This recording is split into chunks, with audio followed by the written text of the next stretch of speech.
Shabbat Shalom. For this is the day that Yah has made, and we shall rejoice and be glad in it. We make a joyful noise unto Yah. We serve him with gladness, and we come into his presence with singing. Know that Yahweh is Elohim, for it is he that has made us and not we ourselves. So we bless our King before we pray by saying, Baruch et Yahweh. Baruch et Yahweh HaMevarach. Baruch atah Yahweh HaMevarach le'elam vayet. Baruch atah Yahweh Eloheinu melech ha'olam. Asher b'kar b'nu makol hamanyim v'natan lanu ha'torah. Baruch atah Yahweh notan ha'torah. Is to say, blessed be Yahweh. Blessed be Yahweh the Blessed One. Blessed are you, Yahweh the Blessed One, for all eternity.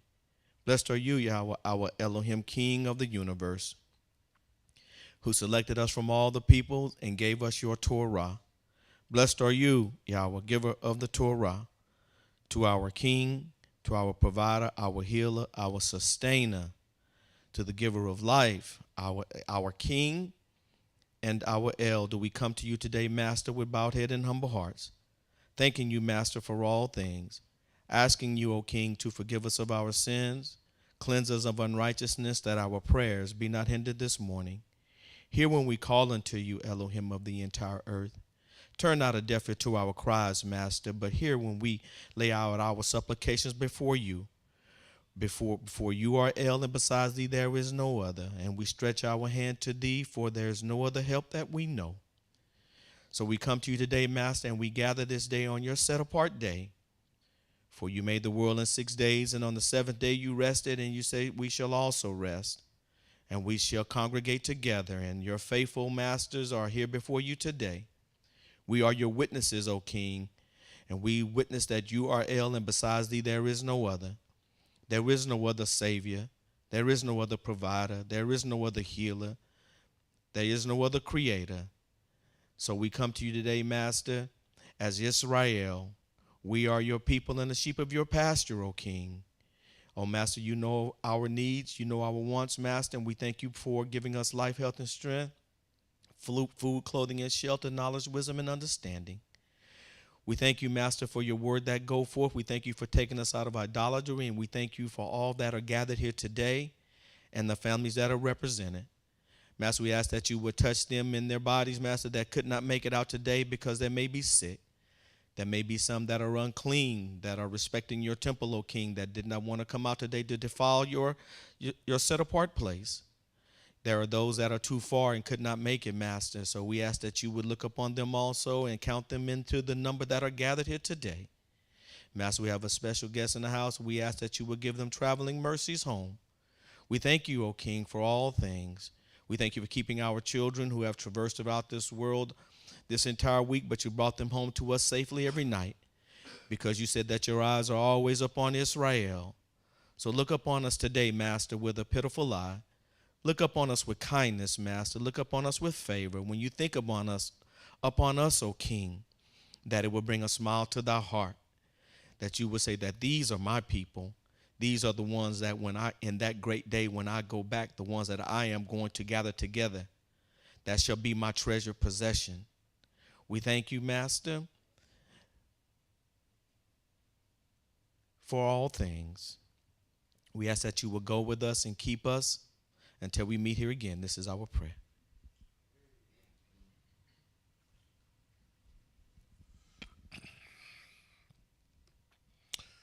Shalom to everyone. Psalms number 63. Let us read together. O Yah, you are my El. I will seek you eagerly. My heart thirsts for you. My body longs for you in a land parched and exhausted, where no water can be found. I used to contemplate in the sanctuary, seeing your power and glory, for your grace is better than life. My lips will worship you. Yes, I will bless you as long as I live. In your name I will lift up my hands. I am satisfied as with rich food. My mouth praises you with joy on my lips. When I remember you on my bed and meditate on you in the night watches. For you have been my help. In the shadow of your wings I rejoice. My heart clings to you. Your right hand supports me. But those who seek to destroy my life, may they go down to the lowest parts of the earth. May they be given over to the power of the sword, and may they become prey for jackals. But the king will rejoice in El. Everyone who swears by him will exult, for the mouths of liars will be silenced. Psalms 65.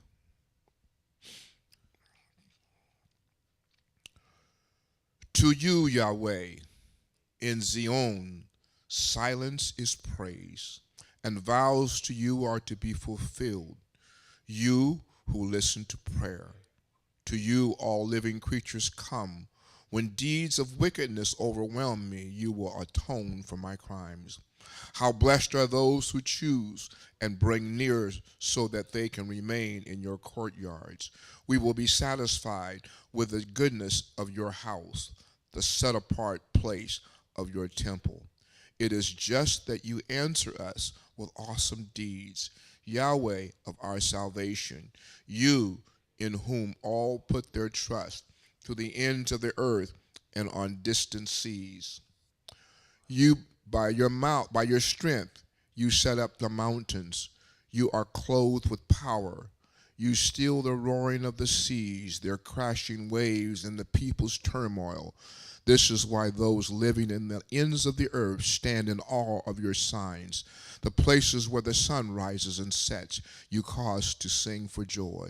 You care for the earth and the water in it. You enrich it greatly with the river, Yahweh, full of water. You provide them grain and prepare the ground, soak in its furrows and settle in its soil. You soften it with showers and bless its growth. You crown the year with goodness. Your tracts overflow the richest. The desert pastures drip water. The hills are wrapped with joy. The meadows are clothed with flocks, and the valleys blanketed with grain. So they shout for joy and break into song. Amen. All praise to the mighty Yah. You may be seated. It is good once again to be here in the place that the Most High has given us to worship Him, no matter how small we may be, yet and still the Most High is mighty, and He is faithful, and He is loving, and He is kind. We are cast about by many different things, but yet and still we stand in the presence of the one who has created all things. His name is Yahweh. Well, we're going to have a teaching one more again from Namore Sean Appleton. So let's welcome him as he comes today.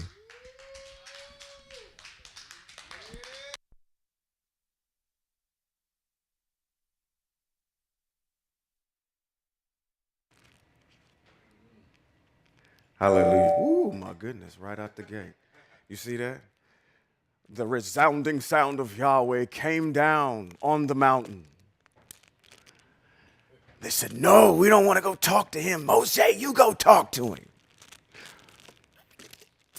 It is with a humble and gracious heart that I come before you today. One more again. Just to tell you like it T.I. is. There you go. We ain't got it to the point where I ain't got to say it no more. The Most High Yahweh has allowed us to be here yet another Shabbat, to be able to observe the mitzvot, to congregate, to talk about the things that the Most High has done for Hebrew Israel, the things that the Most High expects of us as Hebrew Israel, as his love, as his set-apart people. So, to the one that has created all things in 6 days, the one that rested on the seventh, the one that rescued our people from the land of Mizraim, out of the house of bondage, and delivered us. When we left, by the way, we were rich. You went away with parting gifts. You went away with an alimony payment out of the land of Mizraim. The one that kept us in the desert for 40 plus years, our ancestors, who allowed us to cross the Sea of Suf to escape our enemies, who reigns supreme and will deliver Hebrew Israel in the Acharit Achamin. What does that mean? In the end times. So to Yahweh El Shaddai, Yahweh Sevaot, Yah, you may know him as the Father. To that one, I am gracious, and I thank him for allowing me to be here today. To my mores that are here amongst us, More Trey Beverly, come on up here. Give me the microphone. Come on up here. Matter of fact, you want to come up here or you want to sit where you are? You want to stay where you are? You want to stay where you are? No, matter of fact, come on up here. Come on up here. Come on up here. So, to More Trey Beverly as he comes, Shabbat Shalom to you too. I'm going to stop saying ambassador because he ain't an ambassador to me no more.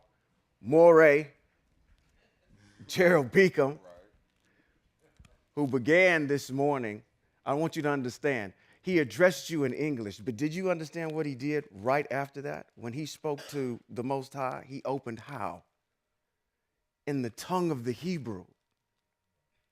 He addressed the Most High Hebraically first, and then began to translate it in the tongue that you understand. So to him, Shabbat Shalom to you today, sir. To the Honorable Robert B. Holman Jr., my mentor, the chieftain of this house. Shabbat Shalom to you, sir. The reason I brought you up here today is because you ministered to me while I was over there sitting down. And I want you to repeat what you told me today out of Devarim that's Deuteronomy chapter number 4. What did you say to me earlier? Am I good? You're good. Okay. I think they can hear you. Deuteronomy chapter 4, that's where it talks about not adding and subtracting. And I believe also right in there it talks about where the Most High says either my words or my ways will be life to you. And so I was just telling the Moray just how happy I am to come here every Shabbat, whether I had a long day through the week or I had a long Friday night. It doesn't matter. Like, I'm always happy and excited to come here. And I was telling him that, we live and feed off of not just food and bread alone, but the word and the spirit of the Most High. And he keeps me energized, and I'm always excited to come here. It's such a blessing to me. Amen. Amen. It's good to hear the testimony of people on how the Most High has been able to enrich their lives. And what he had said to me this morning, I took heed of. I said, my Moray is over here teaching me this morning. So I thank him for that. I don't know what I said last week where all y'all are gone now. I feel like everybody's on this side of the room today. I must have struck a nerve when I said something last week. So I know that, matter of fact, before I even go ahead and address everybody that's in here, to those that are watching by way of the stream, Shabbat Shalom, to our descendants that are not here with us today, that will hear these recordings and hopefully stand on the shoulders of giants, Shabbat Shalom to you today as well. Now, I know y'all ready to go to the stratosphere and y'all ready to go subterranean, so I ain't even got to ask that already. So I'm just going to jump right into it. Shabbat Shalom! Shabbat Shalom. Oh, my goodness gracious. Oh, my goodness gracious. So if the camera is on this, if I'm keep looking this way today, there's a reason for it. All right? We're going to teach a master class today, okay? So it's a shame, but I realize that there's some things that, keep people away, like the Moray said. They could be observing the Shabbat because of a particular issue going on with their body. They may have an ailment that is not allowed for them to be here. But what is, for those that are on the solar calendar, what is today? Today is the new month. What else is today? The new year. What else is today? It's the beginning of your spring season. It's the first day of your spring season. What else is it today? Today is a Shabbat. Today is a Shabbat. So, for those of you that are on a solar calendar, Happy New Year to all of you today. Happy New Year. We start our new season. We start our new month. It's a Shabbat today, and it's the beginning of the new year. So, what does that mean for us solar calendar folk? If today is the first day of the month, your next Moedim that's coming up is when? In the 14th day, you're going to have Pesach. When does it start? In the evening, all right? It happens for a small portion of time. Because that very next day, what is the 15th day? What is happening on the 15th day? We start what? We start the Feast of Matzah, which requires you to eat matzah for 7 days straight. Okay? All right.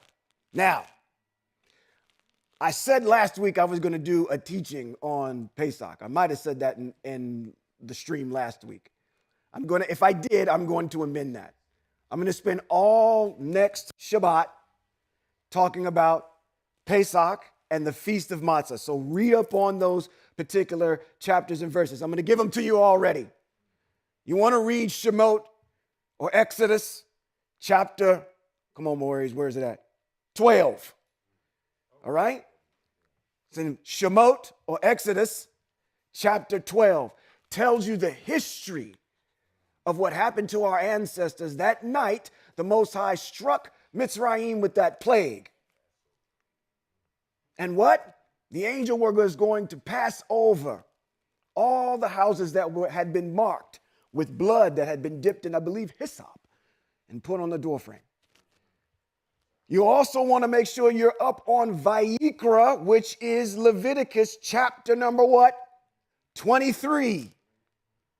That is where you're going to find all of your mitzvot, your timings of all your mitzvot for your Moedims are in chapter number 23. Those are the holy convocations that we have. It's going to talk about all those. Also, one other verse that you need to be familiar with. Actually, I'm going to give you one more after that. It's Devarim, which is Deuteronomy, chapter number 6. You're going to need to know what's in that. Okay? Know what's over there.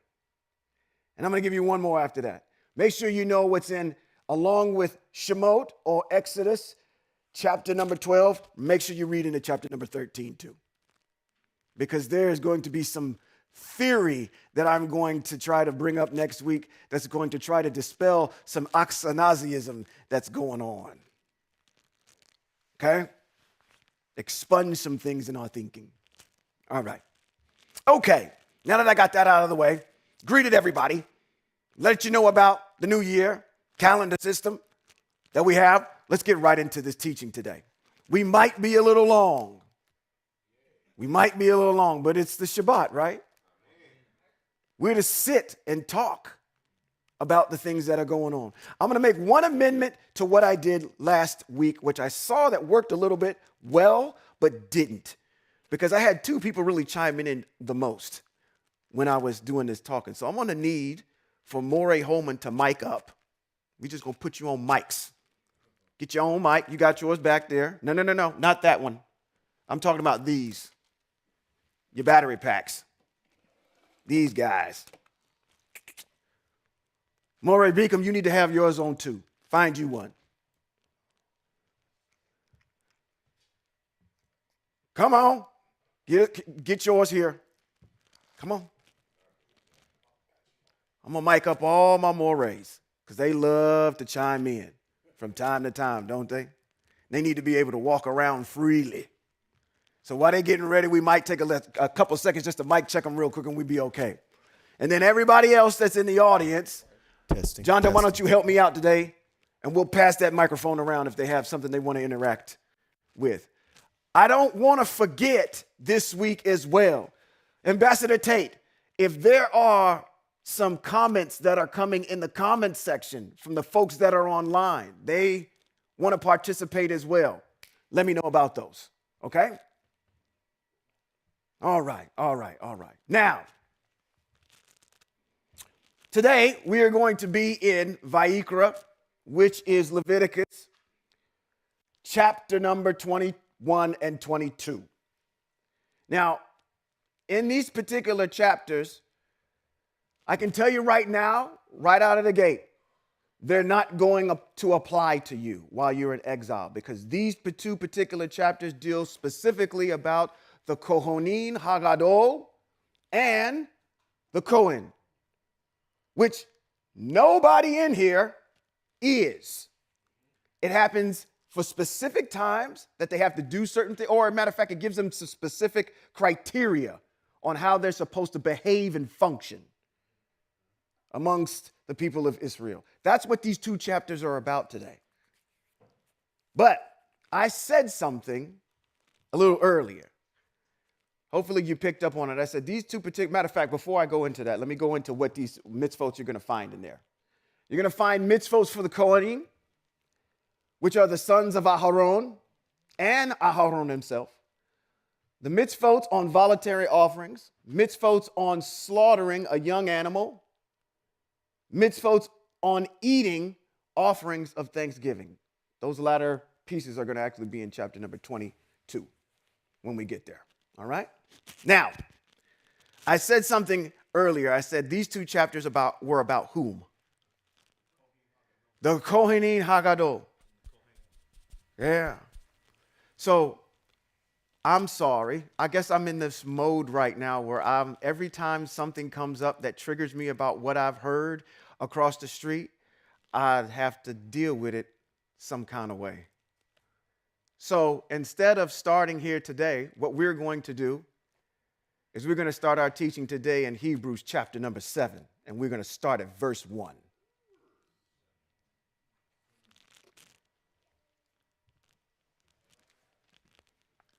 When I said Hebrews chapter 7, everybody should have been like, oh boy. Oh my gosh. I apologize, you are going to be triggered beyond belief in this next segment before we actually get into chapter number 21. The triggering is coming. Okay? Let's go to Hebrews chapter number 7, verse 1. Somewhere in this book. What you say? She said, oh boy, here we go. What you think I'm going to say? Moray Holman, what you think I'm going to say while I'm trying to turn there? You don't know. You don't know. Come on now. Y'all been in the Hebrews chapter 7 before? Oh boy, here we go. Let's start at the top. What's in bold here can be found in Bereshit chapter number 14. It is a direct correlation to that particular chapter. Okay? Which is Genesis. Thank you. I still have some folks. Okay. Genesis, Bereshit, chapter number 14. This is related to. Chapter number 7, verse 1, it says what? This Melchizedek, king of Shalem, which is the city of peace, where you get the word Yerushalayim. A Cohen for Yahweh, El Elyon, met Abraham on the way back from the slaughter of the kings and blessed him. Also, Avram gave him a tenth of everything. Okay? Now, before I go any further, somebody should be asking the question, who in the world is Carmen Sandiego? Who in the world is Melchizedek? Tell me what you know about him. Y'all should all have y'all mics on. He was king of Shalem, which is true. That is in Bereshit, or Genesis, chapter number 14. Shalem means what? Peace. Yes. So he's the king of the city of peace. What else do you know about him? He was a priest. He was a priest. Okay. We're reading that here in Hebrews. Oh. But that's okay, because that's what Bereshit, chapter number 14, or Genesis, chapter number 14 says. What else you know? What else do you know as it relates to Christ? Let me just get there. Christ. That he was supposed to be. He said nothing. Back when you was in the old church, what was you used to preach? That's what I want to get at. That he was supposed to be after the order. He was supposed to be after the order of Melchizedek. Yes. All right. What else? Thank you. So later on down, he says something about that too. He says Melchizedek means the righteous one. Yes. Melchizedek. Or, better yet, Melech, which is king, Sedek, meaning righteous. The king of righteousness. Okay, that's what his name means. All right? Anything else? He is said to be Shem. Oh, now you got right into where I want to go. He is said to be Shem. To be Shem. When I got into this issue dealing with Hebrews chapter number 7, I need to give you a backdrop a little bit to put it in proper context. Because I think this is one of the things where we go wrong with our people, and especially for those that are teaching this across the street. You don't give people the proper context upon which Hebrews 7 is written. Hebrews 7 is a postulation. It is a thesis. It's a thought pattern based on Jewish tradition. It's based on information that was made available to them at that time orally about this particular individual. And what this individual is doing is making a case by saying, I want Melchizedek, or in the order of Melchizedek, Jesus the Christ is our Kohen Hagadol. And there's a reason why they're trying to prove that. They're trying to prove that Christ is the high priest. And one would say, by law, the high priest comes from what family or what tribe? Levi. So, he is associated to be a what? A Yehudim. Yes. From the tribe of Judah. The high priests are not assigned to the tribe of Judah. They're subscribed to the tribe of Levi. But if we use the precedent of Melchizedek, who you cannot know what tribe he came from, because he predates the children of Israel receiving this teaching, this mitzvot. He predates that. And he's named to be a Cohen for the Most High. They're using an argument. This is the point that I'm trying to make. They're trying to create an argument or make you believe in something. They're trying to prove something to you. This is not fact. Yes. This is not a fact. This is an idea that people have now turned into a religion. Let me give you some backstory on Melchizedek. There are several pieces of information that you can draw from to try to get an understanding about Melchizedek. One is the Hebrew text, which in Bereshit chapter number 14, it says that what was happening during that particular time. Matter of fact, let's just go get it. Let's go to Bereshit, or Genesis chapter number 14. What's happening here is there are two or a couple of kingdoms that are warring against each other. In one of the kingdoms, or this group of kingdoms, so there's a group of kingdoms that has several, it's like saying the United States, Canada, and Mexico, and Brazil all teamed up to go fight Russia, the UK, Thailand, not Thailand, but India, all those particular places, okay? Countries warring against countries. And in one of these countries, there's Sodom and Gomorrah. There's an individual that lives there. Anybody know what his name is? His name's Lot. Lot is living there, all right? And as Sodom and Gomorrah get defeated by these warring kingdoms, Lot gets kidnapped. What does it say in there? Let's scroll down a little bit. Let's go to 10. Let's see where we're at around there, because they say something here. Warring kings, yeah. Now, let's start there. Now, right there. Now the Siddim Valley was full of clay pits. And when the kingdoms of kings of Sodom and Gomorrah fled, some fell into them, while the rest fled to the hills. The victors took the possessions of Sodom and Gomorrah and all their food supply. Then they left. But as they left, they took Lot, Avram's brother's son. Is whom? His nephew. Okay? And his possessions, since he was living where? In Sodom. Someone who had escaped came and told Avram the Hebrew. You're from the line of Hebrews, not from following something else. I had to emphasize that, but we're going to scroll down. I just like reading that because I need to read it, reinforce. Avram the what? The Hebrew. Okay, keep going. Scroll up. Keep going, keep going, keep going, keep going, keep going.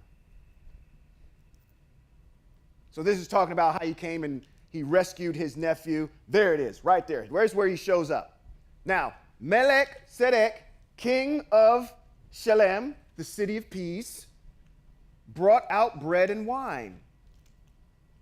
And I want to tell you that I read somewhere in a commentary, a comment. You know how we get these little comments in the podcast? They had a little comment on the side that said, see, that's Jesus, because he brought out bread and wine, which he would do later on with his disciples. Ooh, you mid-ration with that one. Hardcore. It says, Melchizedek, king of Shalem, brought out bread and wine. He was Kohen of El Elyon, Yahweh the Most High. So he blessed them with these words. Blessed be Avram, the El, by El Elyon, maker of the heavens and earth. The same thing we say all the time.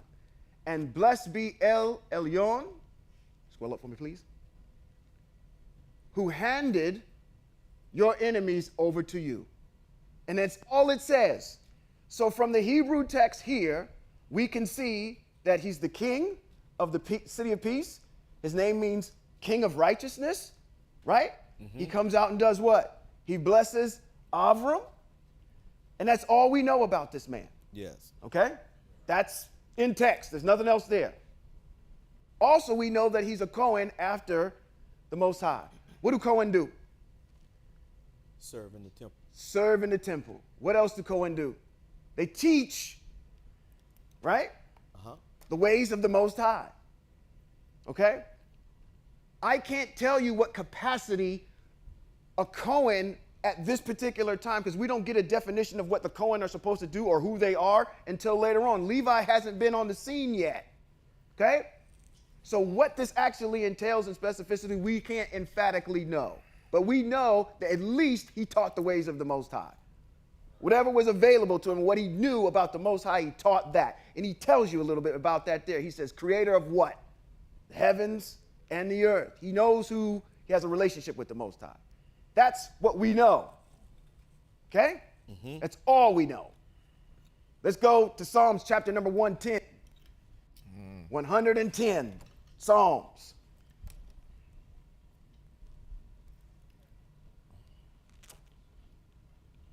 He's going to show up again in Psalms. A psalm of who? What does it say? Scroll up a little more.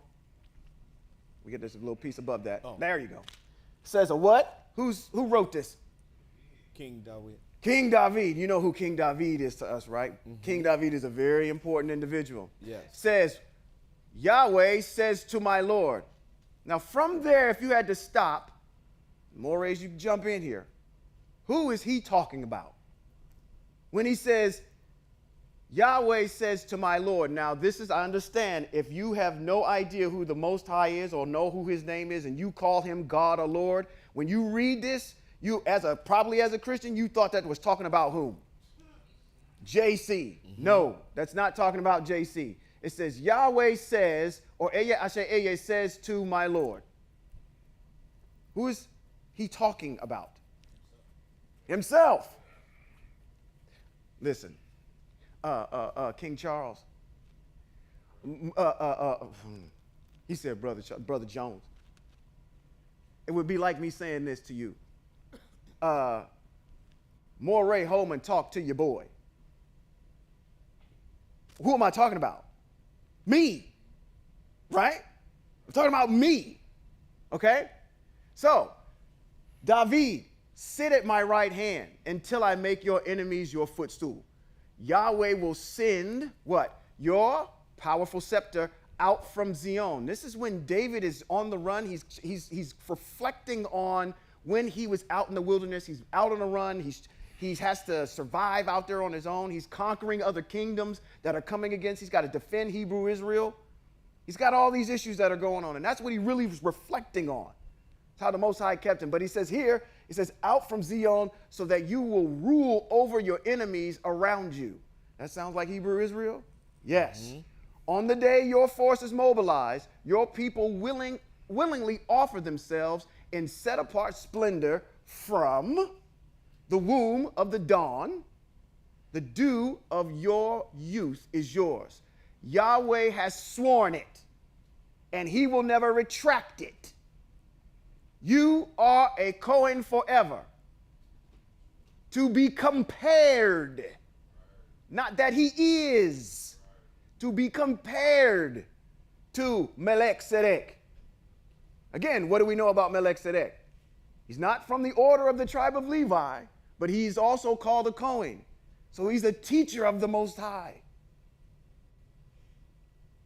In his ways that, okay. Are we on good ground? Okay, all right.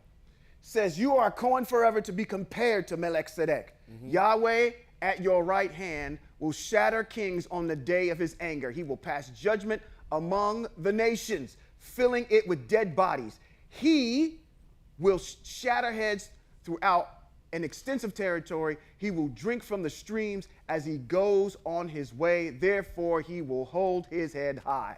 Hallelujah. Talking about King David and his ability to be a conqueror in this particular text. Mm-hmm.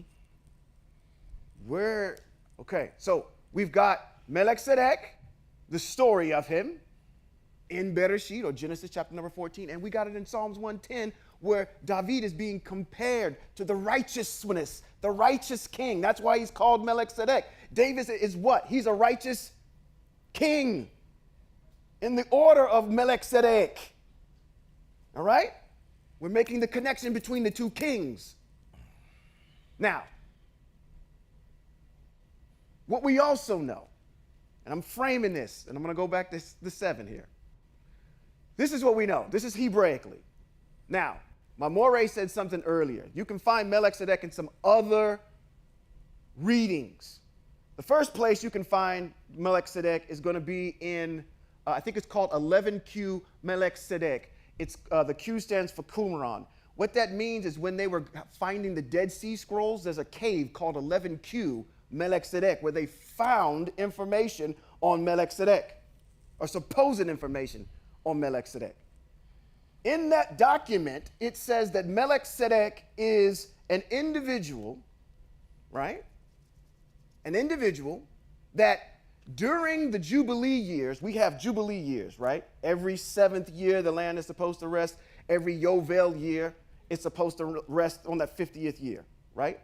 Okay. It says in the last Jubilee year, Melchizedek is going to descend down from the heaven and help the Hebrew people on Yom Kippur, making to the connection to say, okay, Melchizedek is the high priest And what does the high priest do on Yom Kippur? He goes behind the veil and makes atonement for Hebrew Israel. So he's going to come out of heaven, the Hashemayim, come down, and then what he's going to do on Yom Kippur, he's going to lead the people of light, that's what it says, the men of light, into a redemption for the Most High. That's what it says about Melchizedek in the Dead Sea Scroll. It can't happen. So why are you already teaching me where I'm getting ready to go? That cannot happen. So there's problems with that document. What else is written about Melchizedek? Melchizedek also winds up in the book of Enoch. He winds up in Enoch 2, where in Enoch 2 it gets even weirder. It says in Enoch that Melchizedek has a mother named Shophanim. I think that's what her name is. And then Melchizedek's father's name is Ner. Ner is the brother of Noach. Now, they have Ner and Shohanim, I think that's what her name is again, are married, but she's barren. And all of a sudden, she gets pregnant with no sexual relations. We've got to throw that out all the way, too. Because the only way a woman gets pregnant is by a man. Okay? So, out of the blue, she gets pregnant, and no sexual activity has happened. As she's giving birth, she dies. The baby inside is supposedly dead, too. The husband comes back and finds a full-grown child sitting there, and its name is Melchizedek.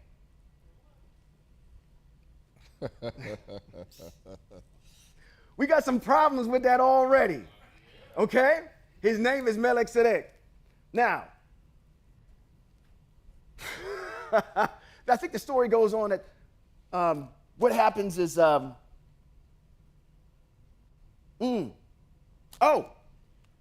what happens is this. I forgot this piece in this part here. I think it's in this book of Enoch. Later on, the archangel Gabriel takes this child to heaven so the child won't be in the flood. Brings the child back down to teach the ways of the Most High and the righteousness of the Most High. That's the version of the book of Enoch. There's some things in the book of Enoch that I'm going to tell you right now, and that's one of them. I'm going to have to question real hard to see whether or not that's even true or not. Obviously, I got issues with it already. Birthing a child with no intercourse, and then going on to say that this child came out of a dead body, and now it is supposed to be the righteous. I got to question some things Hebraically against that. Okay? That's another place where it's written about Melchizedek. Two other places. Actually, three, and we're going to go to the third, which is in the New Testament. Two other places is written about Melchizedek, which are more conservative, from the Jewish historian Philo. Philo is a contemporary of Christ. He's alive during Christ, and he's writing about these things from a Jewish traditional standpoint to say, who is Melchizedek? He goes mainly towards Bereshit, or Genesis chapter number 14. The only thing that he kind of adds in there is that Melchizedek is self-taught. There's nothing that he's learning from the Most High. He comes to end this by some type of just personal inner work that he's doing and receives enlightenment from it. One last piece is from the Jewish historian Josephus, who comes after the period of Christ. Josephus writes kind of the same thing, but he doesn't say that he's self-taught. He says that he's self-taught. But Josephus says he's the person that established or created the kingdom of Shalem, and he's the first person in history to actually build a temple to the Most High. That's what Josephus says. What is my point in bringing up all this stuff? I haven't got there yet. Woo, he's coming up. Josephus. It's a commentary. Philo, commentary. The book of Enoch is a Jewish midrash. A Jewish midrash is saying, I have certain things that are true, and then I'm going to go ahead and fill in the blanks. And it's going to take some creativity to fill in those blanks. It would be like me saying this. This is me talking. That's not over there. This is me talking. That's a midrash. That's what has produced the book of Enoch. Now, again, there are things that are in the book of Enoch that I totally agree with. And there's some things that I totally disagree with. Can I say the same thing about this? There are things in here that I totally agree with. There's some things in here I totally despise. Okay? Like the one we're getting ready to get into. Thank you. All right? They're all opinions, ones that we have to throw out. The facts are nobody knows who this guy is. That's a fact. Other than the fact that you know his name is Melchizedek, he's a Kohanim for the Most High, which means that he taught the ways of the Most High, and that he was the king of Shalem. That's all you know. Standing on text. And there's only other one person that's compared to teaching being a righteous king is Melech David in Psalms 110. I established that foundation to say when you're reading Hebrews 7, it is an opinion. It is an agenda, not scriptorial fact. Even though it uses some things to try to prove its validity. Stop turning a thesis into a religion because this is what you're doing. You turned someone's, well, what do you think? Now everybody's worshiping that particular thought process, and it hasn't been vetted and brought in its proper context, just like we did. Examine all of the information that's out there. When the person is writing this particular piece, he knows what I just told you. And this is his interpretation of Melchizedek. Look at it from that standpoint. Now let's go back to the top. It says this, Melchizedek, king of Shalem. Do we agree with that? Absolutely. It says that in Bereshit, chapter number 14, or Genesis. It says a Kohanim after Yahweh, Ha El Elyon. Do we believe that? Got to. It's lining up right with Bereshit, or Genesis again. Met Abraham on his way back from the slaughter of the kings and blessed him. Also, Avram gave him a tenth of everything. Now, first of all, by translation of his name, he is king of righteousness. Is that true? Mm-hmm. Absolutely. We can agree with that. And then he is also the king of Shalem. Is that true? Mm-hmm. Yes, we can agree with that too. It says, which means the king of peace. There is no record of his father, mother, ancestry, death, or birth, or death. The first couple of lines in there are dead wrong. He is a man that existed. Granted, there may be no record of it, but to say that he has no father and no mother, because he's getting ready to be compared to Christ here in a second as being eternal, says mother, ancestry, birth, or death. Rather, like the son of Yah, he continues as a Kohen for all time. Just think how great it was, even the patriarch Avram gave him a tenth of his choicest spoils. Now the descendants of Levi, who became Kohanim, have a commandment in the Torah, or in the law, to take a tenth of the income of the people, that is, from their own brothers, despite the fact that they too are descended from Abraham, but descended from Levi, took a tenth from Avram. Okay, so you may have missed what he's trying to say here. He paid him a tenth. Abraham paid Melchizedek a tenth because of an issue that's getting ready to come up, which is Levi's seed was still in Avram, and the Most High knew that later on down the road, Levi would be given a tenth. So he's trying to draw in the argument of giving a tenth to the Levitical tribe here in this particular argument. Told you we're going to get a little nerdy today. Also, He blessed Avram, the man who received Yah's promises, and it is beyond all dispute that the one who blesses has higher status than the one who receives the blessing. Moreover, in the case of the Kohanim, the tenth is received by men who die, while in this case of Melchizedek, it receives by someone who is testified to be still alive. Oh, wait, okay, come on. I hear your gears turning. Yeah. Come on. I was just a little confused. I didn't see why they say a tenth was received by the men who die. Is that what we just read? That's right. So the tenth from the people come to the Levites. Those are men who die. The Levites will die because they're regular old men. Right. But he's trying to say here, in this particular instance, what? The tenth was paid to Melchizedek, and he is someone who's testified, well, to still be alive because he said he's a Cohen forever. Is that not what it says? Am I reading that wrong? Yeah. I got y'all confused. They're trying to say, what's your point? Come on, get to your point. You're boring me. One might even go further to say that Levi, who himself receives a tenth, paid a tenth through Abraham, insomuch as he is still an ancestor of Abraham's body when Melchizedek met him. Now, again, this is an argument. This is not scripture. This is an argument that he's making. Can you buy that? No, you can't buy that. Why? Because it was appointed for every man to die. That's true.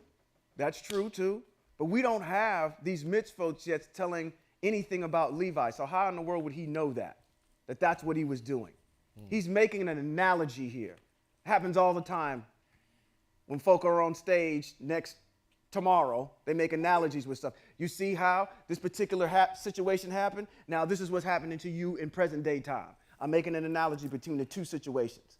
Okay? It says, therefore, if it had been possible to reach the goal through the system of Kohanim derived from Levi, since it connected with it, the people were given the Torah, what need would there be for another, different kind of Kohen, for one spoken of as to be compared with Melchizedek? What is this saying here? Go back up. Therefore, if it had been possible to reach the goal through the system of Kohanim, he's questioning whether the system of Kohanim that the Most High has instantiated actually achieved its goal. If it had been possible to do it through Levi, since it connected with it, the people were given the Torah, what need would there be for another different kind of Kohen, the one spoken of as to be compared with Melchizedek? He's saying, okay, it didn't achieve its goal. That's my undertone of what I'm saying. Now, we need to instantiate something different. And in basing that off of this particular issue, because I'm trying to sell you Christ. Okay? Christ is not from the tribe of Levi. And we have to get that mitzvah out of there. Instead of trying to say, okay, well, his mother was a Levite, which she was, which they probably will never say, but he was raised by Joseph, who was from the tribe of Yehuda. If he's being recognized from the tribe of Yehuda, then the issue of being a Kohen Hagadol can apply to him, because it has to be from the tribe of Levi. So what's the best thing that we can do? Create an argument that gets rid of that mitzvah. How do we get rid of that mitzvah? By setting precedent that says, see, Melchizedek over here, he wasn't a Levi. He wasn't from the tribe of Judah, and he was still a Kohen for the Most High. Let's use that. Okay? So then he goes on to say, the one spoken of as to be compared with Melchizedek. Who was compared to Melchizedek? David. But you're not reading it that way over there. You think that's whom? JC. It says, and not to be compared with Aharon. For if the system of Kohanim is transformed, he's giving you his argument right there. And I want to make sure that everybody gets, when you go see your Christian friends, I want you to ask them this. When you sit there and read that, it says, for if the system of Kohanim is transformed, I'm giving you my argument saying that it's time to change something of the Most High, because we have to transform it into something else. If it is transformed, there is a necessity occur a transformation of the Torah. What did you say when you came up here in Devarim or Deuteronomy chapter number what? 4? It says, don't what? Add to or take away from. Right here. For if the system of Kohanim is transformed, there must of necessity, we have to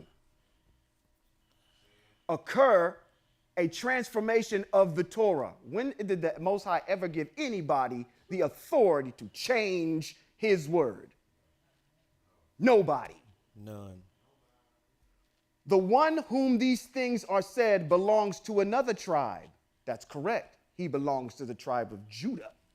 Supposedly, which he don't, because his mama is a Levite and she got pregnant by the Holy Spirit. So where in there is he from the tribe of Judah?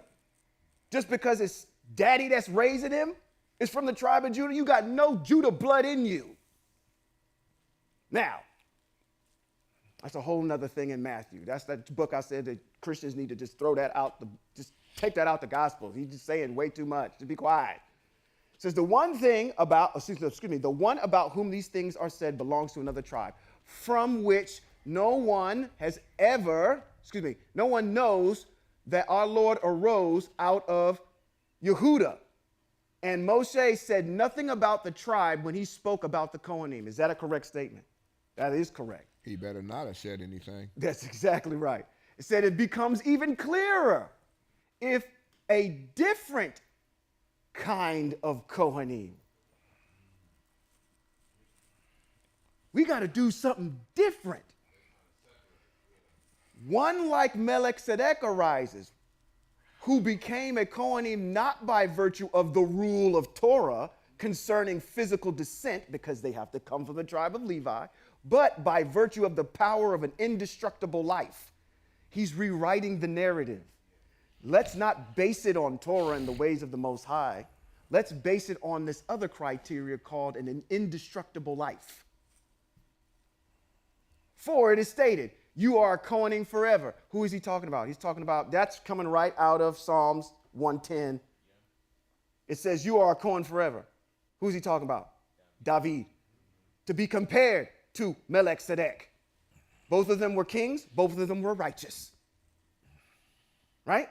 Mm-hmm. Thus, on the one hand, the early rule is set aside because of its weakness and inefficacy. Who knows what inefficacy is? Exactly what it's saying. It's really that definition right there. Something that's not able to achieve what its intended purpose was for. Okay? So you're telling me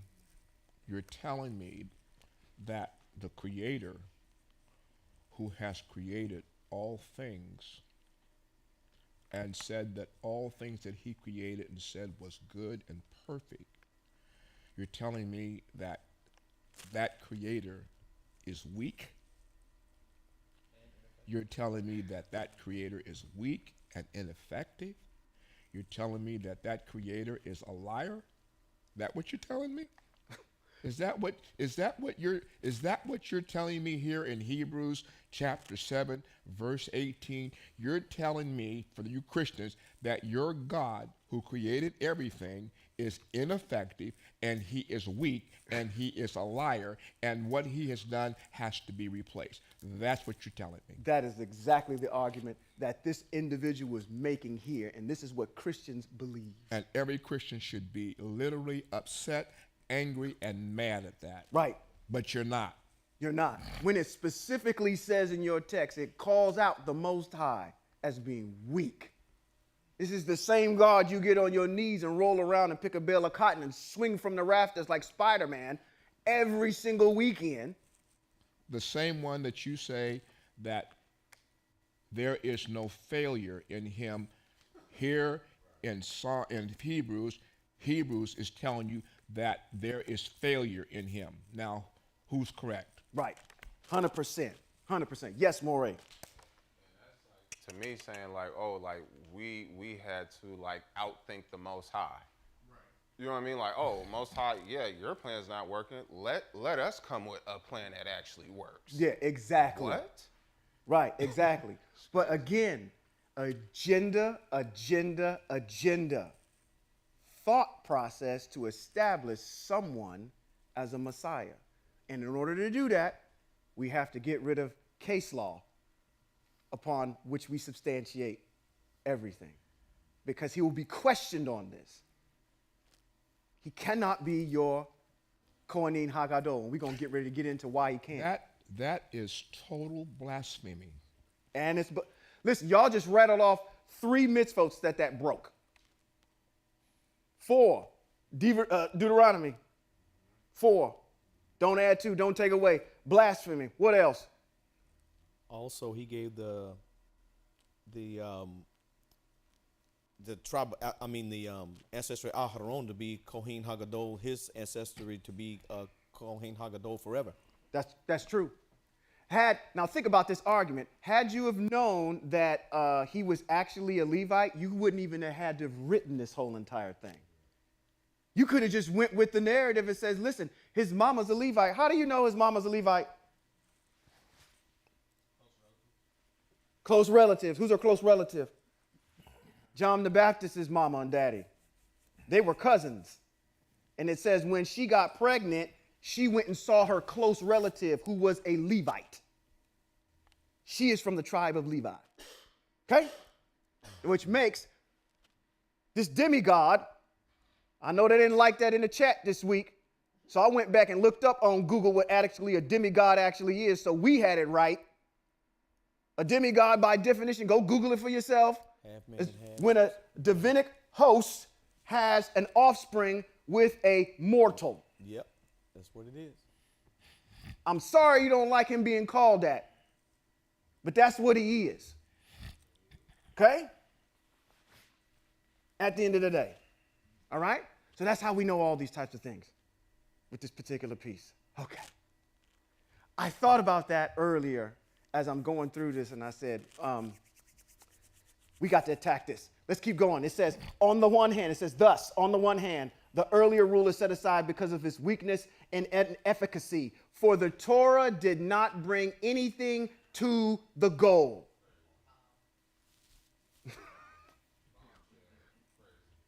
Well, that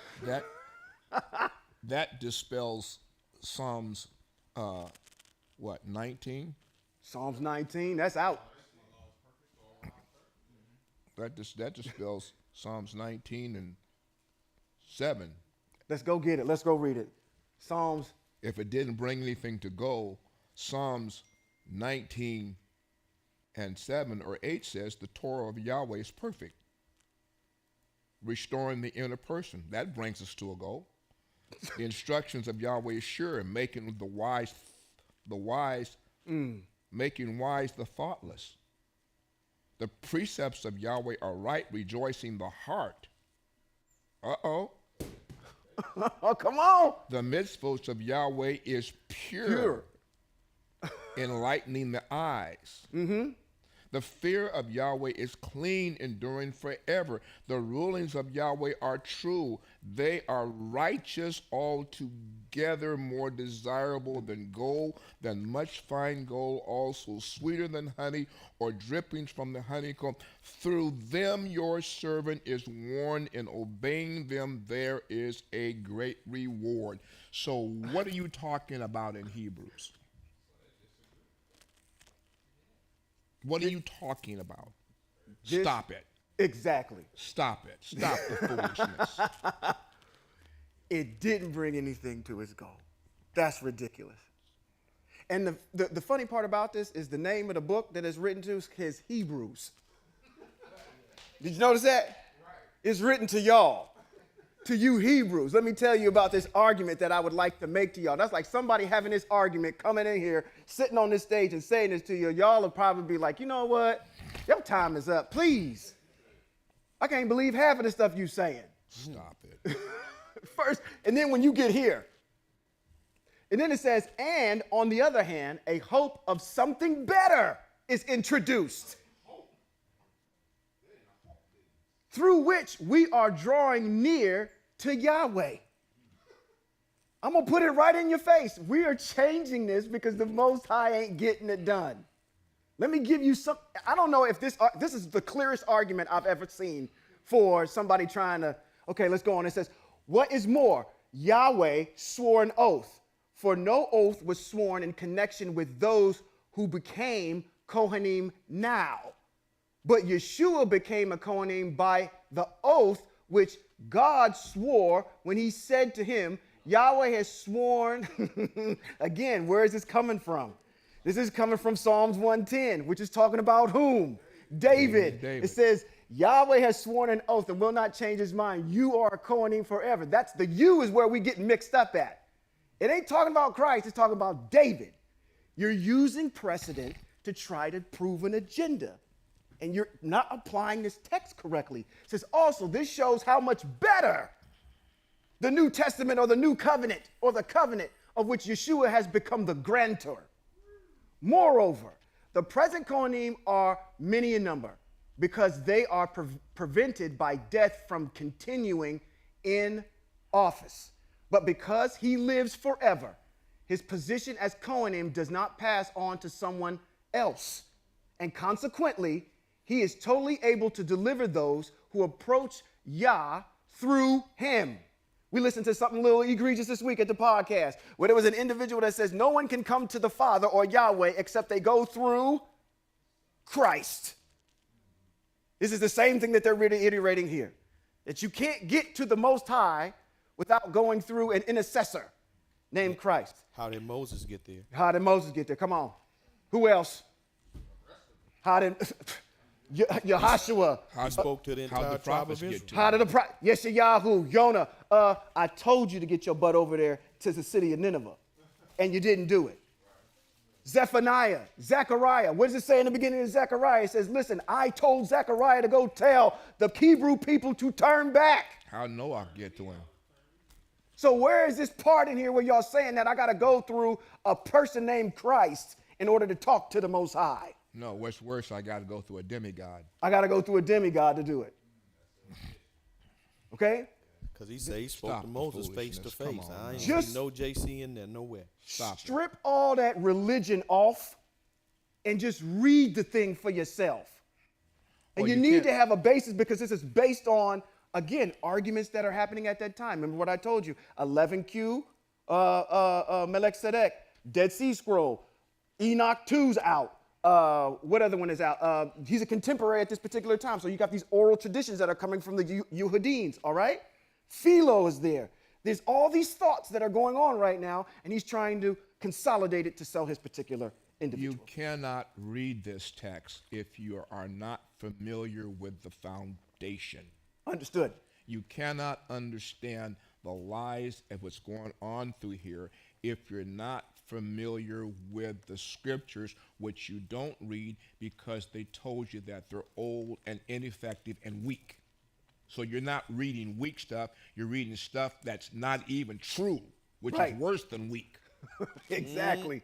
We got to get rid of that argument of the mitzvos first. Now it goes on and says, wait a minute, what is it? It says, and consequently, he is totally able to deliver those who approach Yahweh through him. Since he is alive forever and thus forever able to intercede on their behalf. This is the kind, wait a minute, look at this declaration right here. It says, this is the kind of Kohanim Hagadol that meets our needs. Yes. See how the narrative flips? We don't want the Most High and his ways. We want what we want. We want the Most High to We'll make up a character that fits our needs. Okay?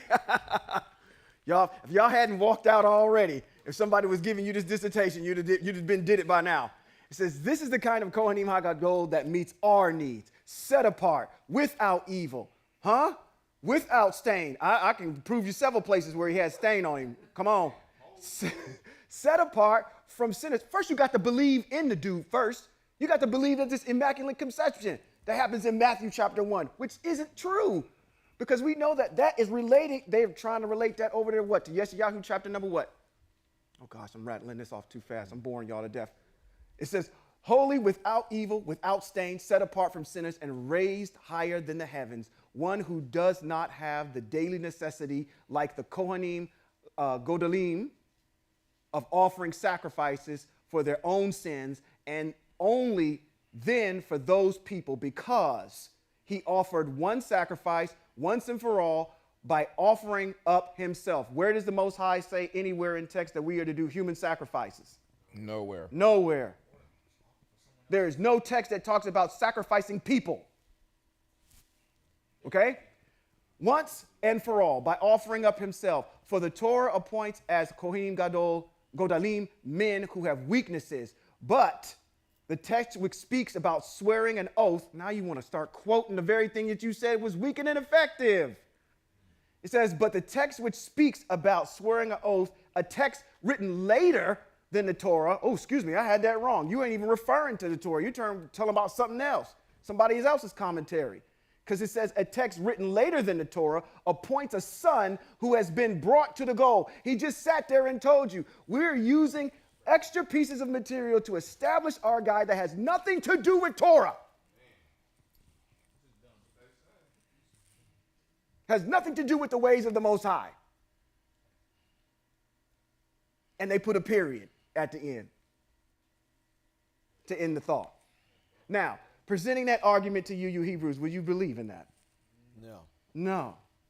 It's got too many holes in it already. But, again, my point, if you don't walk away with anything else, that is just a postulation and an idea that somebody had, that they put in a book, and now it has become a religion, a thought.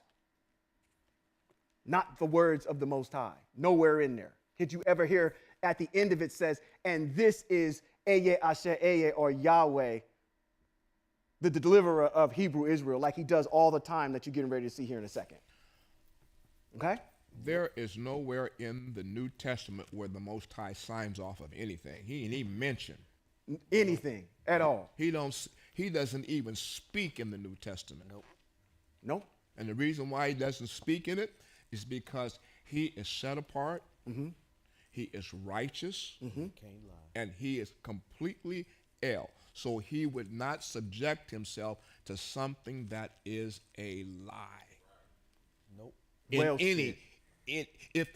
If 99% of it was true and 1% was a lie, the Most High would not sign his name to it. At all. Come on, stop the foolishness. 100%. All right. This is going to go fairly quick. But maybe not. We got through the bulk of it, which took me longer than I would like. But the Most High is in control. We'll stay as long as the Most High asks. Vayikra, Leviticus, chapter number 21. Now, again, these are mitzvot that are going to be specific to the Kohen and the Kohen Hagadol. These are your mitzvot that the Most High has given to the tribe of Levi, or our ancestors, to follow when it comes to a high priest. Across the street, they can do anything else that they want to do. They've already told you they're establishing their own God after their own ways. This is what the Most High says about our Kohanim and Kohanim Hagadol. Okay? Let's move forward. It says, Eye Asher Eye, said to Moshe, speak to the Kohanim, the sons of Aharon. We're speaking to the sons of Aharon. It says, tell them, no Kohen is to make himself unclean for any of his people who dies. It says, except for his close relatives, his mother, father, son, daughter, and brother. He may also make himself unclean for his virgin sister who has never married and is therefore dependent on him. He is not to make for himself unclean. He's not to make himself unclean because he is the leader among his people. Doing so would profane him. Kohanim are not to make bald spots on their heads, mar the edge of their beards. Take the beards and doing this. This all has to do with this paganism that they would do, okay? Marring the edges of your beards, all right? And then cutting gashes in their flesh. We just read last week about not what? Cutting gashes in your flesh and tattooing yourselves. We did talk about, how the text is broken up with a comma and a semicolon. You could interpret it one way or the other. Is it for the dead, and you can have other ones, or is it don't get them, period? And I think the consensus at the end of the day is moving forward, just don't get them. Because I don't know if that Tweety bird on the side of your leg is symbolizing or remembering somebody for the dead.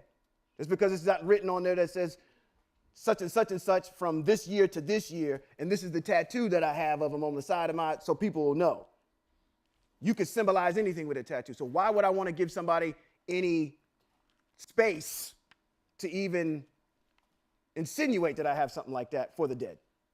That would be my answer if somebody asked me about those. But we talked about that a little bit last week. It says 6, rather, they are to be set apart for El and not profane the name of Eye Asher Eye, their Eye Asher Eye.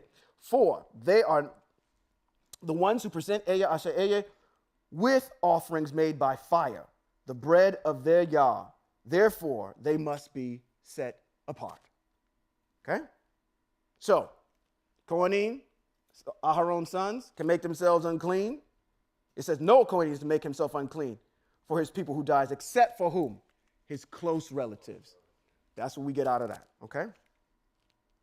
Also, not cutting gashes in his flesh. You can't do that for the dead if somebody dies. It's kind of systemic. Someone that dies as it relates to Aharon and his sons. 7, a Kohanim is not to marry a woman who is a prostitute, who has been profaned, or the word that may be used in the other translations may be defiled, or who has been divorced, because he is set apart for his El. Rather, you are to set him apart set him apart as set apart, because he offers the bread of your El.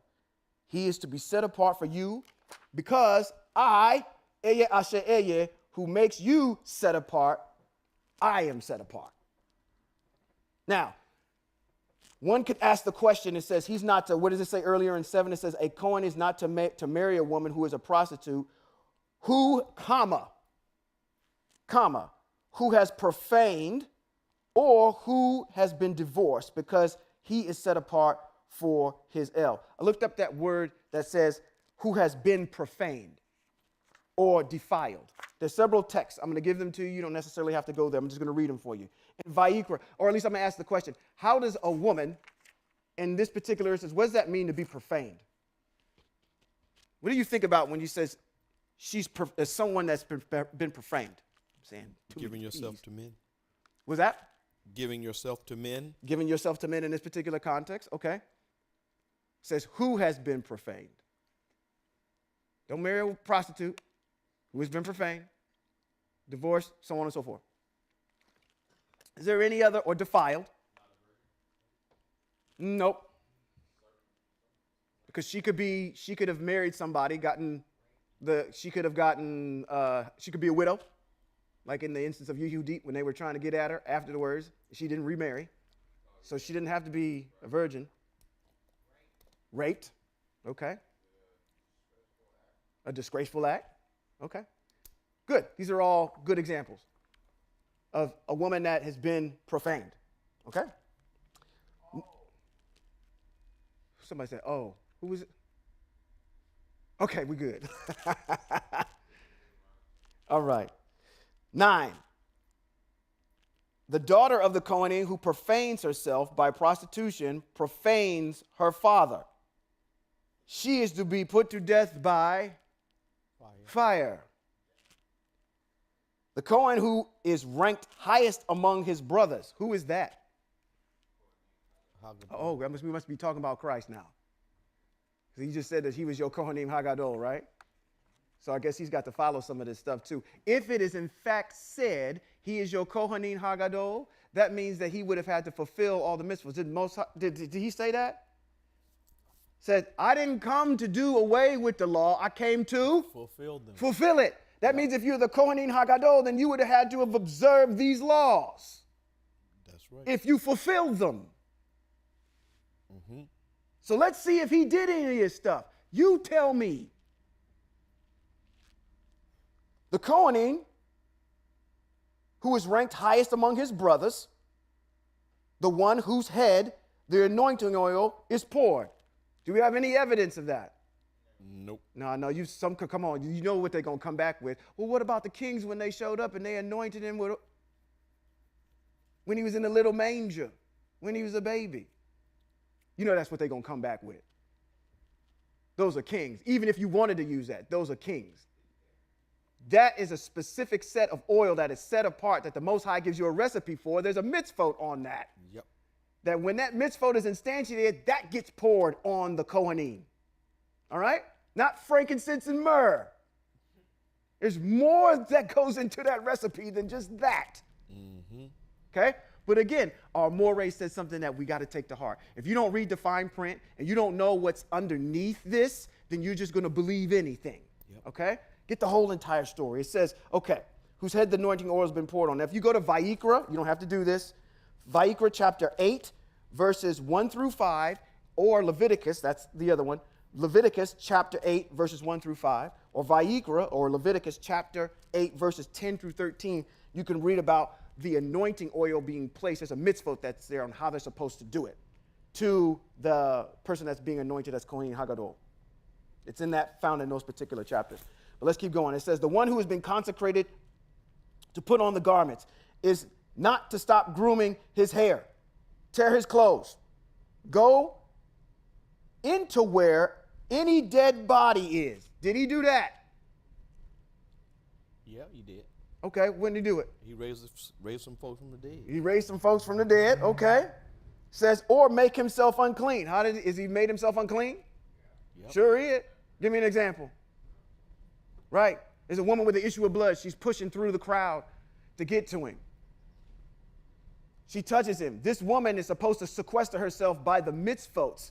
She is not allowed to be out, and anything that she touches will be unclean. Yep. She touches the hem of his garment. She made him unclean. Okay? It says here, emphatically, go into where any dead body is or make himself unclean. Even in his father or mother dies. Can't even see them. Says he is not to leave the sanctuary then or profane the sanctuary of his El, because the consecration of the anointing oil of El is on him. I am, signed, Eye Asher Eye. 13, he is to marry a virgin. Yep. When that's what you said. did your boy marry a virgin? You're supposed to have you a woman. You were running around with 12 dudes. Okay? Don't sit there and make statements, I came to fulfill the law. And I'm showing you where you didn't do it. And you got your boys over there in Hebrews chapter 7 saying that you the Kohen Hagadol. So I'm holding you to the word of the Most High, your word, supposedly since you God incarnate. All right? He is to marry a virgin. He may not marry a widow, divorcee, profaned woman, or prostitute. But he must. I don't want to emphasize that word in there. Must. You are not getting out of it. I don't care if she's fugly.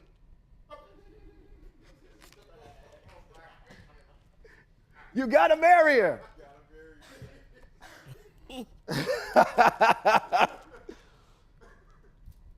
But he must marry her from among his own people. She cannot be from outside of Hebrew Israel. And not disqualify his descendants from among his people. Even so, matter of fact, Moray Beacon, would you say that she has to be from the tribe of Levi too? She has to be from the same tribe. She has to be from the same tribe.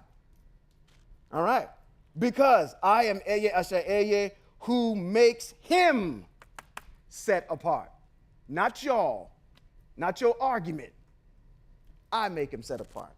16, Aya said to Moshe, tell Aharon, none of your descendants who has a defect may approach and offer the bread of his El. No one with a defect may approach. No one blind, lame, beaten beyond recognition. Yep. You laid it. I hope you read the words read in front of you and what I actually said. A mutilated face or a limb too long, a broken foot or a broken arm, a hunchback, stunted growth, a cataract in his eye, festering or running sores, or damaged testicles.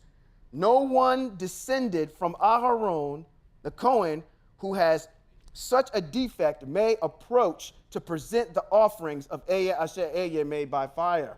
He has a defect and is not to approach to offer the bread of his El. Says 22, he may eat the bread of his El, but both the especially set apart and the set apart. Where would he have an example of this? And it's with David. He's on the run. His men show up. The Kohen in there. He runs to him. He says, hey, listen, we're hungry. He said, there's that showbread over there that you can eat. Part of the things that are set aside for the Kohen HaGadol to eat. All right, the showbread. He said, you can have mine. But he asked him a question. He says, what? Was he clean? Yeah. Are all your folk with you clean? And what did David respond with? He said, I make sure that they clean. Mm-hmm. So that would have mean right out of the bat that when they come back into town, they're not consorting with their wives if they're on patrol or on their mission. Okay? They can't do that. Because why? Oh, man. I'm stringing all these mitzvot along. Because you had to be clean to go to war. That's right, because two people who have intercourse, they will be unclean until evening. All right? So he made sure that they were clean all the time. That's why when Uriah the Hittite comes back and he confronts David, or David confronts him, he said, go get to your wife. And he says, no. Why? Because you make us stay clean. Now, he doesn't say that, but you would have to know all the backstory behind it to understand why he says what he says. Mm-hmm. How in the world can I go out and be at the house with my wife and the rest of Hebrew Israel is camped outside? I can't do that. It's because of these things that David instantiates. Okay. He may eat the bread of his El. This is 22. I'm going to go back and get this. Both the especially set apart and the set apart. Only he is not to go into the curtain or approach the altar because he has a defect, so that he will not profane my set apart places, because I am Eya Asher Eya who makes them set apart. Moshe said these things to Aharon, his sons, and to all the people of Israel. All right, let's get through 22. This Eya Asher Eya said to Moshe, tell Aharon and his sons to separate themselves from the set apart things of the people of Israel, which they set apart as set apart for me. So they will not profane my set apart name. I am, signed, Eya Asher Eya. Tell them, any descendant of yours through all your generations who approaches the set apart things that the people of Israel consecrate to Eya Asher Eya and is unclean will be cut off from before me. Signed, Eya Asher Eya. 4. Any descendant of Aharon with Sara'at, you can read about Sara'at in Vayikra or Leviticus chapter 13 and 14, or a discharge, that's in Vayikra or Leviticus chapter number 15, is not to eat the set apart things until he is clean. Anyone who has touched a person made unclean by a dead body, which you can read about those mitzvot in Bad Midbar, which is Numbers chapter 19, verses 11 through 13, or who has a seminal emission, that's in Vayikra, chapter number 15, or Leviticus, or who has touched a reptile or insect that can make him unclean, that's in Leviticus or Vayikra chapter 11. Or man who is unclean for any reason who can transmit to him his uncleanness. This person who touches any of these will be unclean until when? Evening. And is not to eat the set apart things unless he bathes his body in water. After sunset, he will be clean. Afterwards, he may eat the set apart things because they are his food. But he is not to eat anything that dies naturally or is torn to death. That's another mitzvot you can pick up in Vayikra or Leviticus chapter number 17, verses 15 through 16. Torn to death by wild animals and thereby, make himself unclean. Sign, I am Asher Eye. What they can, again, talking about the set apart things and how they set apart themselves. Kind of an amalgam of different mitzvot as we went through that whole entire piece there. Does this apply to us in exile? No. But we can remember. We got to go over these mitzvot. We got to know the plays. So when these end times comes, our descendants will know and are aware of them. If we don't teach them, we say, well, they're not applicable to us. We only go over the ones that we apply to us now. We'll never get the full spectrum and scope of the Most High and keeping his mitzvot. 9, the Kohanim must observe this charge of mine. Otherwise, if they profane it, they will bear the consequences of their sin for doing so and die in it. Signed, Eye Asher Eye, who makes them set apart. Now, this is getting into some more technical. I'm going to go through this real kind of expeditiously, but this is getting into Kohanim and owning slaves, having servants, tenants that work for them, and how they're supposed to deal with those individuals. Okay, it's more of a technical thing as we get closer to the end. 10, no one who is not a Kohanim may eat anything set apart, nor may a tenant or an employee of a Kohen eat anything set apart. But if a Kohen acquires a slave, either through the purchase or through being born in his household, he may share his food.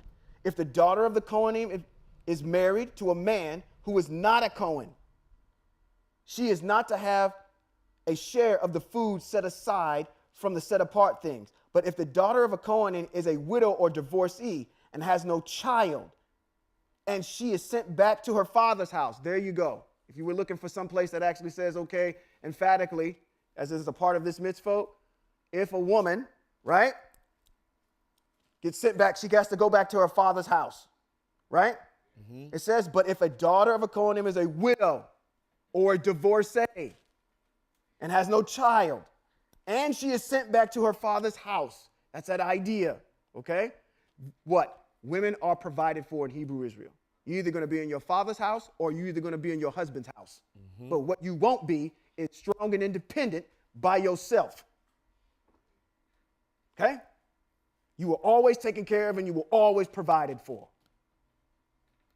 Now, I know there may be certain circumstances upon which that may be predicated, but the idea is that provisioning for you. Okay? When I come and get you, and I ask you, I think part of our liturgy for acquiring a wife is I got to go ask whom? Father. The Father, upon where she should be. Okay? Now there's going to be a bunch of people coming up to me, oh, what about this situation and that situation? Okay? Realize this is Hebrew Israel, and Hebrew Israel probably wouldn't have got this bad as it is now in these day and age, right? Y'all got hookup culture. What else y'all got? Y'all got the tick. What is this? Tinder. Y'all got. What else y'all got? He said. What you say? Really? Black? Oh. Never heard of Christian mingle. These guys ain't chivalrous no more. They do this. They do that. I'm proud of my body count. All that kind of stuff, right? Hebrew Israel don't function like this. When the Most High pull you out and set you apart, you don't function like that. I'm telling y'all. Okay? Half these problems we dealing with now, y'all wouldn't be dealing with. Yep. Okay? We got to settle the issue who gonna pay the bill. Excuse me? Ain't no 50-50. It's my 100% to take care of you, which requires you to do some things as well. But we haven't got there yet. I'm telling you, once we get through with these mitzvot, I told my wife already, I said, I'm going to put a compendium of mitzvot together that are going to talk about Hebraic relationships, how to date, how to court, where she is, what provisioning that you have. There is no child support. There is no alimony. Actually, there is. There's a one-time alimony fee that's paid when you leave, okay? All these types of things on how these marriages or the structure of it works. I'm not going to get into other things, but let's just go over the mitzvot that define the barriers upon which we're to act upon. We're not supposed to make our daughters into prostitutes. Nope. So this hookup culture thing that y'all got going on right now, and y'all doing it for free. You ain't even getting, never mind. You ain't even getting paid. I got 150 bodies. Okay, you should have 150. No, I'm sorry. I'm going way off the rails on that one. I'm going off the rails. I'm sorry.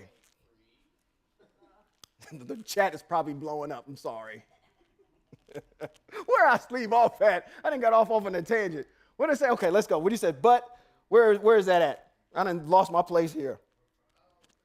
13? Okay, let's get back on track. 13, it says, but if the daughter of the Cohen is a widow or divorced and has no child and is sent back to her father's house, and when she was young, she may share in her father's food, but no one, not a Cohen, is to share in it. If a person eats set-apart food by mistake, I know y'all done had some of that problems before, where y'all still had some stuff in y'all's refrigerator. Yeah. Who ate my pie?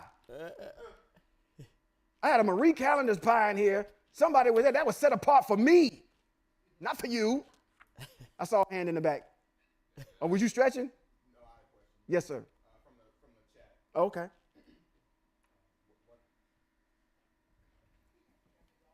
He said he ain't got his own mic on. Question in the chat is, how do we deal with a woman who has no father to go to and she only has a mother? She only doesn't have a father and doesn't have a mother. She has a mother but no father. She has a mother and no father. On the aspects of we're talking about marriage. Okay. I think I'd probably have to draw on the example that comes. She'd stay with her mother at that particular point. Yeah. Now, let's say the father had died in battle. It's still her father's house. It's still her father's house, and she's provided for there in that particular instance. I'm drawing upon the issue of what happened to our ancestors with Naomi and Ruth. She stayed with Ruth, okay? Yep. In that particular instance. So she will stay with that estate. Stay with her mother-in-law. Right? Okay. Hopefully that answered it. 14. If a person, did I do this? No. Okay. If a person eats set-apart food by mistake, he must add 1/5 to it and give the set-apart food to the Kohanim. They are not to profane the set-apart things of the people of Israel, that they have set apart for Eya Asher Eya, and thus cause them to bear guilt, requiring the guilt offering. You have to know what those are. It says, by eating their set-apart things, because I am Eya Asher Eya, who what, Hebrew Israel? Makes you set apart. 17, Eya Asher Eya said to Moshe. I guess he didn't say, Eya Asher Eya said to JC to tell Moshe. I want to make sure we say that, okay?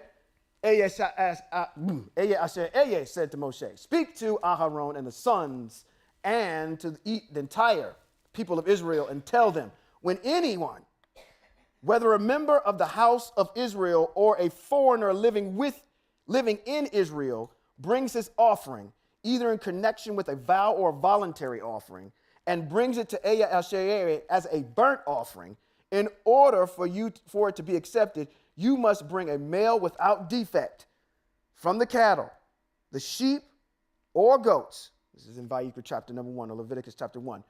You are not to bring anything with a defect because it will not be accepted for you. 21. Whoever brings a sacrifice of peace offerings, Vayikra or Leviticus chapter number 7, peace offerings, to Eya Asher Eya in fulfillment of a vow or a voluntary offering, whether it comes from the herd or from the flock, it must be unblemished and without defect in order for it to be accepted.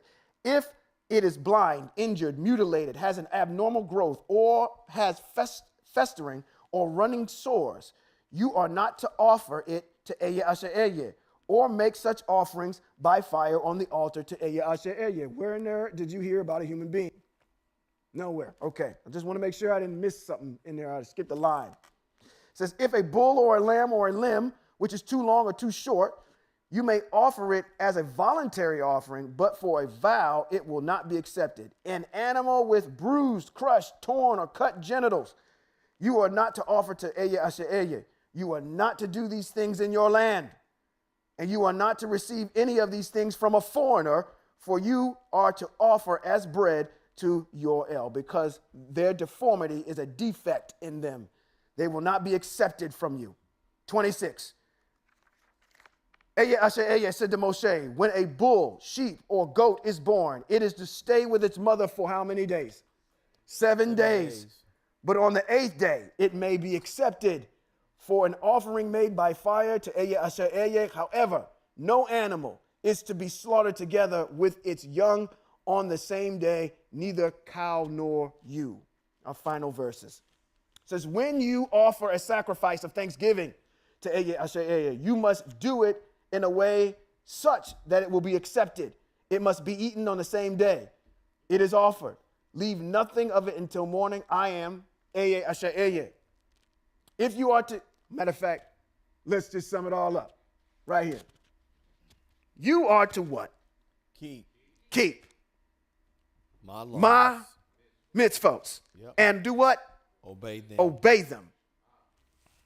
I am Eye Asher Eye Yahweh. You are not to profane my set-apart name. On the contrary, I am to be regarded as set apart among the people of Israel. Amongst whom? The people of Israel. The people of Israel. That's who we're concerned about. I am Eye Asher Eye, who makes you set apart, who brought you out of the land of Mizraim to be your El. I am Eye Asher Eye. That ends. Signed. What we say? I just said signed. Yeah.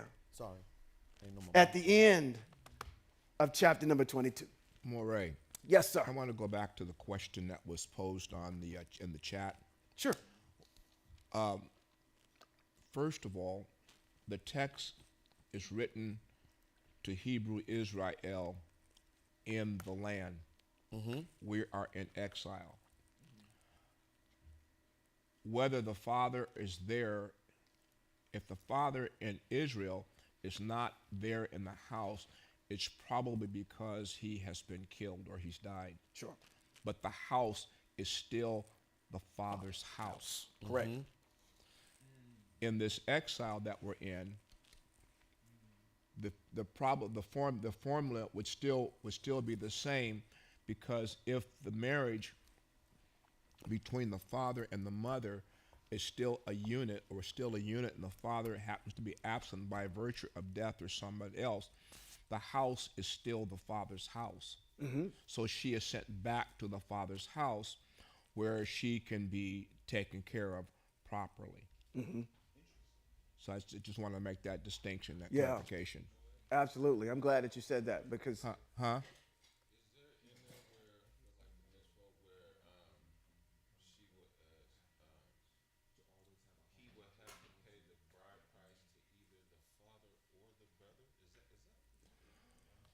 Well, that's there's several mitzvahs that yeah, goes with.